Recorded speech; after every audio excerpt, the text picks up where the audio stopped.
the phone again, so of course, no cuts here. Sorry, my technology is a bit buggy right now. I'll have to work the bugs out for that and understand how it works, etc., etc. Which is donated to me by a friend, so I'll have to work on that. Anyway, so the next exciting comic book entry in my vlogs is Young Heroes in Love. I am your host, as always, the Archivist, here on Otaku's Journey. Okay. Young Heroes in Love. What is there to say about Young Heroes in Love? Well, they're actually not exactly young. They're like in their 20s. That's not exactly young. That's more adult. They're adults. They're not. It's more. It's like you think it'd be Teen Titans, considering the fact that it's, or kids, you know, when it says young heroes, but actually they're all adults. You know, and basically this is just about heroes in love. Let's just say what it is: heroes in love. And you know how they save the day is basically the majority of the story, and the drama of the relationships is, you know, peppered throughout and is more of the background than the foreground, that sort of thing. Or if it is in the foreground, it doesn't take up a whole lot of time, you know. And yeah, it's just basically how it is for a lot of comics, you know. There's a relationship going on. It only happens for only so long, and then there's the adventure, or whatever problem that rises that day takes up most of the story for that issue. Young Heroes in Love, it's reversed.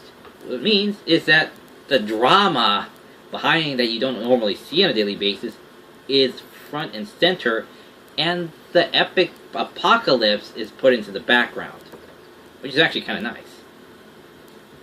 It's a reversing fresh of breath air. Breath of fresh air, sorry. Like I said, no cuts. Sorry, on my phone. So, yeah. Young Heroes in Love. What do I think of it? What do I think of this small stack of comics I have? I think it works wonders. Considering the fact that these heroes are heavily flawed, and I'm not like heavily flawed like Punisher heavily flawed or Deadpool heavily flawed. No, these characters are,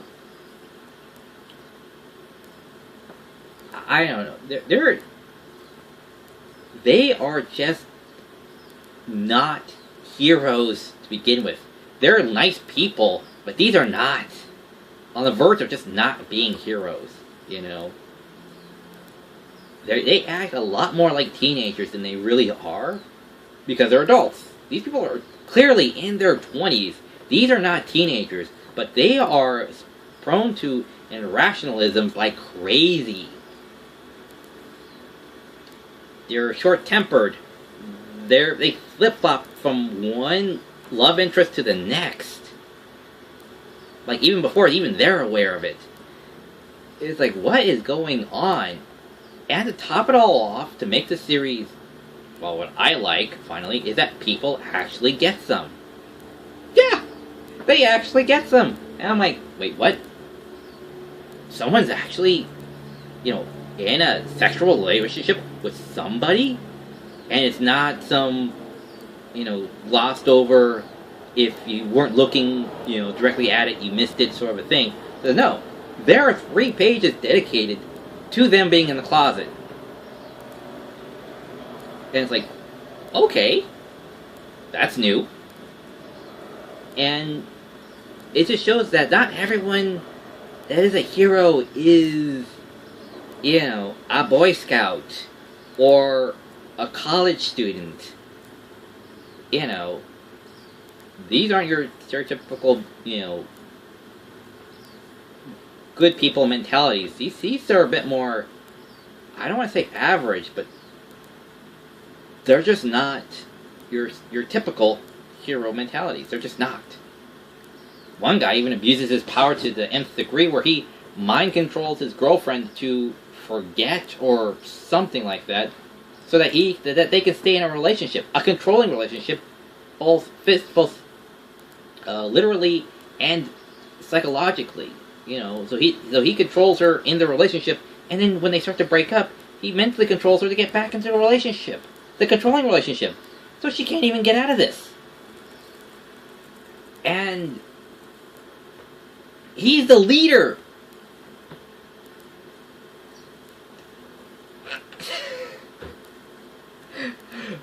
Oh God, I'm loving this. And only one other comic book I've come across so far that even comes close to that is Noble Cause, and I only have like the one issue I think that I found in the bargain bin. Most of the stuff I find in bargain bins for like 50 cents, and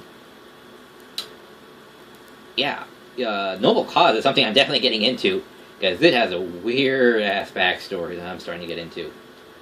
But anyway, back to Young Heroes in Love. I think like 15 issues so far, and I don't know, I have to look it up. Like I said, I don't do too much homework because a lot of this stuff just goes unfinished. Even if it's a short run, it still might not be finished. So I'm just trying to find this stuff as much as I can whenever I can. And we have Iceman. We have a woman who can shapeshift into monsters, and also it's a secret superpower. She can shrink, which is weird. We have all these different superheroes with different personalities, and they all the standard little 6-person group, and they have their little headquarters at some office building somewhere. It's not like a Fortress of Solitude. It's more of like what do you call it? It's more like a small business, one floor. Well, they have the break room, the command center, and the janitor's closet. It's a small little place. Like, they don't have a whole lot of financial backing or whatever. So this is like really,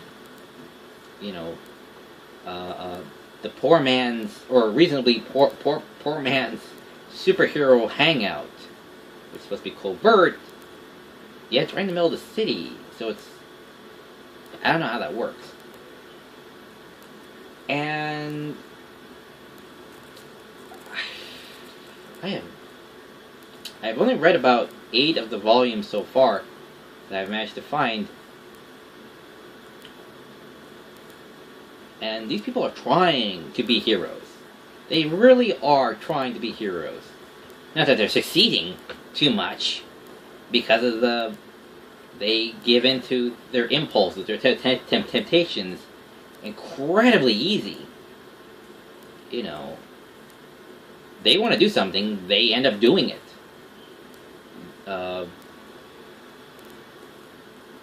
They are trying to live in the moment because their lives are so stressful. They go into battle weekly with whatever pops up. I'm guessing this is in the DC universe, but I think they mentioned Superman in there somewhere, and Apocalypse, and yeah, the DC universe. So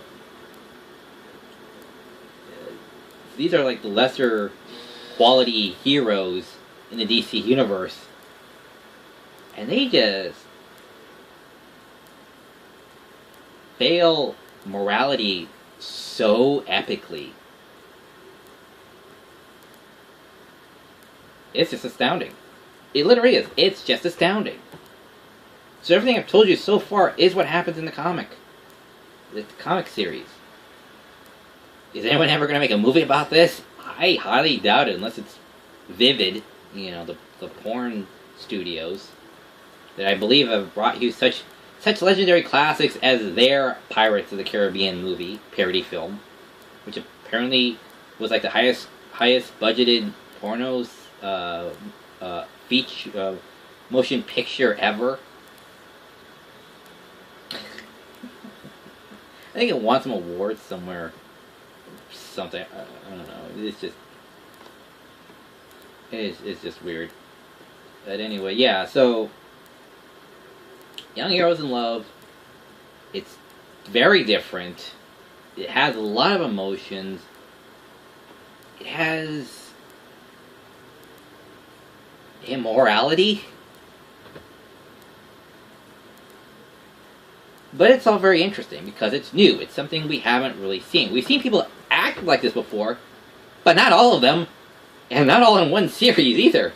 So,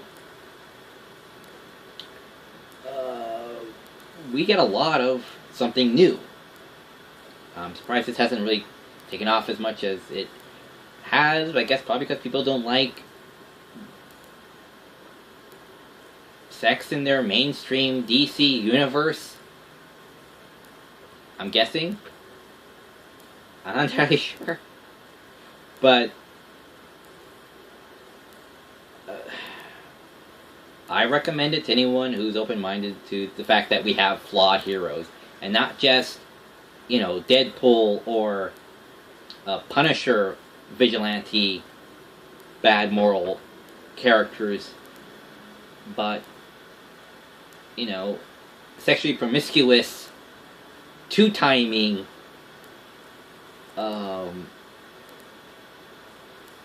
manipulating, you know,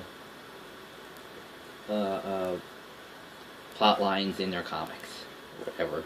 I mean, just read it for yourself if you don't believe me. Okay, I don't know what else to say about this series. Right, so I'm the Archivist. I archive it so you don't have to. And yeah. This is one for the books, people. One for the books. Alright, so take care, and as always, I'll see you on the other side of the screen. Bye.